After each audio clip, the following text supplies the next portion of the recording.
नमस्कार भक्तों, आज हम फाल्गुन मास के कृष्ण पक्ष की अमावस्या तिथि के बारे में कथा सुनेंगे जो कि अत्यंत ही फलदायक है। तो कथा आरंभ करते हैं। फाल्गुन मास की कृष्ण पक्ष की अमावस्या तिथि अत्यंत पवित्र, गुण और आध्यात्मिक दृष्टि से महत्वपूर्ण मानी जाती है।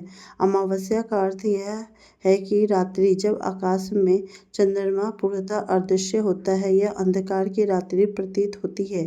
परंतु शास्त्रों में इसे आत्मचिंतन, पितृतर्पण, तपस्या और साधना की विशेष तिथि कहा गया है। फाल्गुन मास स्वयं भगवान शिव और श्री हरि विष्णु की कृपा से जुड़ा हुआ है माना जाता है और इस मास की अमावस्या पितरों की शांति, दान पुण्य और मन के विकारों के क्षय को दूर करने वाली और फलदायक प्राप्त होती है। प्रातःकाल ब्रह्म मुहूर्त में उठकर स्नान करने का विधान भी है। यदि संभव हो तो किसी पवित्र नदी में स्नान करना श्रेष्ठ माना गया है, अन्यथा घर पर गंगा जल मिलाकर स्नान करना चाहिए। स्नान के पश्चात स्वच्छ वस्त्र धारण कर सूर्य देव को अर्घ्य देना चाहिए और पितरों को स्मरण करना चाहिए। अमावस्या तिथि पितृ देवताओं को समर्पित मानी जाती है, इसलिए इस दिन तर्पण, श्रद्धा और दान का भी विशेष महत्व है। प्राचीन समय की बात है, एक नगर में एक धनी व्यापारी रहता था। उसके पास धन संपत्ति की कोई कमी नहीं थी, परंतु उसके घर में शांति नहीं थी। परिवार में कलह रहता था, व्यापार में बाधाएं आती और संतान आज्ञाकारी नहीं थी। व्यापारी ने अनेक उपाय किए, परंतु समस्या का समाधान नहीं हुआ। एक दिन नगर में एक महात्मा आए। व्यापारी ने उनकी सेवा की और अपने दुख का कारण पूछा। महात्मा ने ध्यान लगाकर कहा कि तुम्हारे पितृ असंतुष्ट हैं। तुम फाल्गुन मास के कृष्ण पक्ष अमावस्या को विधि पूर्वक व्रत रखकर पितरों का तर्पण करो और ब्राह्मणों को भोजन कराओ, इससे तुम्हारे कष्ट दूर होंगे। व्यापारी ने श्रद्धा से व्रत करने का संकल्प लिया और अमावस्या के दिन उसने उपवास किया, नदी में स्नान किया, पितरों के नाम से तिल, जल और कुश तर्पण किया, ब्राह्मणों को भोजन कराया, वस्त्र दान दिए और निर्धनों को अन्न वितरित किया। कुछ ही समय में उसके घर की स्थिति बदलने लगी। परिवार में प्रेम बढ़ा, व्यापार उन्नति करने लगा और घर में सुख शांति स्थापित हो गई। इस व्यापारी ने समझ लिया कि अमावस्या का व्रत और पितृ तर्पण कितना महत्वपूर्ण है। फाल्गुन मास की अमावस्या भगवान शिव की आराधना के लिए भी श्रेष्ठ मानी जाती है। मान्यता है कि इस दिन रात्रि में शिवलिंग पर जलाभिषेक और बेलपत्र अर्पण करने से मनुष्य के पापों का क्षय हो जाता है। स्वयं भगवान शिव ने कहा कि जो व्यक्ति अमावस्या की रात्रि में सच्चे मन से उनका स्मरण करता है, उसमें भय और संकट से उसे मैं मुक्ति दिलाता हूँ। एक अन्य कथा के अनुसार एक निर्धन विधवा थी जिसके पास जीवन यापन का कोई साधन नहीं था। वह प्रतिदिन ईश्वर का स्मरण करती और जो भी अन्न मिलता उसी में संतोष करती। फाल्गुन मास की अमावस्या के दिन उसने व्रत रखा और दिन भर भगवान का नाम जाप करती रही।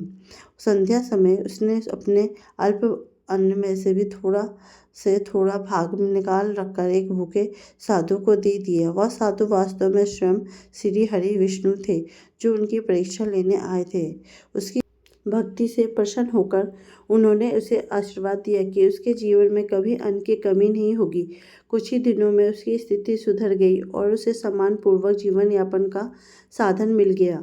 अमावस्या की तिथि अंधकार का प्रतीक होते हुए भी आत्मज्ञान की ओर ले जाती है।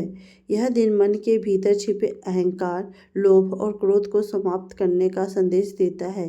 व्रत का वास्तविक अर्थ केवल भोजन का त्याग नहीं, बल्कि बुरे विचारों का परित्याग है।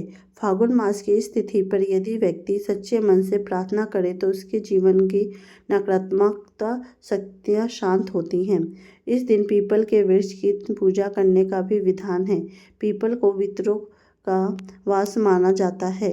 दीपक जलाकर परिक्रमा करने से पितृदोष शांत होता है। साथ ही काले तिल, गुड़, कंबल और अन्न का दान करना अत्यंत शुभ माना गया है। इस कथा की यह भी प्रचलित है कि एक राजा ने अपने पूर्वजों की उपेक्षा की। उसने कभी श्रद्धा या दर्पण नहीं किया, परिणाम स्वरूप उसके राज्य में अकाल और रोग फैल गया।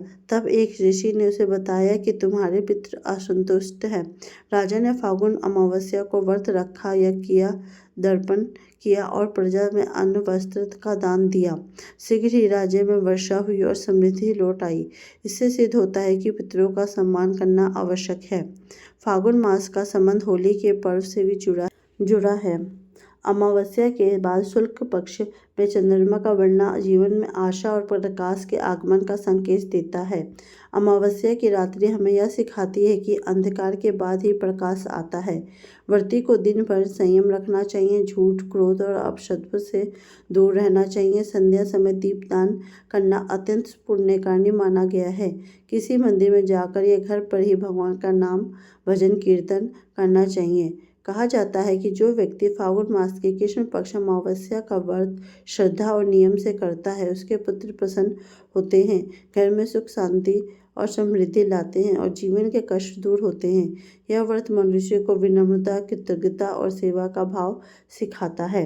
अंत में प्रायः अगले दिन प्रातःकाल किया जाता है। व्रत समाप्त करते समय ईश्वर का धन्यवाद करने चाहिए और प्रार्थना करनी चाहिए कि जीवन में जो भी गलती हो या फिर जो भी हमने कार्य किया हो उसके लिए हमें माफ़ किया जाए और हमें सद्बुद्धि और धर्म का मार्ग बनकर आगे चलने का मार्ग दीजिए। इस प्रकार फागुन मास के कृष्ण पक्ष अमावस्या की कथा और व्रत को मनुष्य आध्यात्मिक उन्नति, पितृ शांति और जीवन में सुख समृद्धि का प्रदान करने योग्य मानती है। जो भी व्यक्ति श्रद्धा से इस व्रत का पालन करता है, उसके जीवन में अंधकार दूर होकर प्रकाश का संचार होता है। यह थी हमारी आज की पुरानी कथा, जिसे सुनकर आपका भी मन गदगद हो गया होगा। अगर आप इसी प्रकार की मेरी और वीडियो को देखना और सुनना चाहते हैं तो कृपया मेरे चैनल को सब्सक्राइब कीजिए, कमेंट कीजिए, लाइक कीजिए और इसी तरह मेरी वीडियोस को देखते रहिए। ओम नमः शिवाय। ओम नमो नारायण। नमो नमः।